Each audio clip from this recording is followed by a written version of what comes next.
В Сочи приехал Нодар Белидзе, маршрут от Каспийского моря до Черного моря, Кавказская эстафета называется. Мы его здесь встретили В Эмиратинском дворе. Да. От ингушской общины. Хотим наградить его благодарственным письмом за его труд. Сейчас я зачитаю. Благодарственное письмо. Награждается Белидзе Нодар Ильич. Ингушская община города Сочи благодарит вас за ваш усердный труд, желанием связать дружбу народов не только на Кавказе, но и всей России, но и по всему миру. Проделывая столь длинный путь в разные города, вы укрепляете мир и дружбу между разными народами. Дай Всевышний вам сил продолжить свой путь. Вот такое благодарственное Будем письмо продолжать. от общины. Спасибо большое. Не останавливаться. Да, сделаем. Сейчас еще.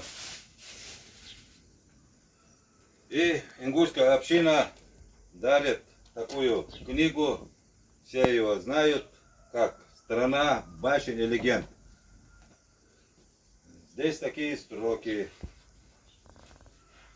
Белидзе Нодару Ильичу на долгую память брату Гуржи от сочинских ингушей, дзурзуков, дарим частичку истории древнего автохтонного народа Кавказа. И маленькое такое строчки. Орлы стаями не летают, орлы умирают стоя. Будь орлом Кавказа, Надар. Спасибо. Спасибо большое. И я хочу в лице ингушского народа, в лице грузинского народа большой благодарность говорить всем, кто меня встречал, кто меня провожал, кто так или иначе поддержал. Спасибо большое, Кавказская эстафета продолжается. А тебе счастливого пути. Спасибо. Не останавливайся. Спасибо. Мы всегда здесь. Спасибо большое. Вперед. Вот сегодня у нас 9 июля 2024 год. Приехал в гости в Сочи знаменитый велосипедист. Мы его встретили. Вот сейчас едем в грузинской диаспоры города Сочи.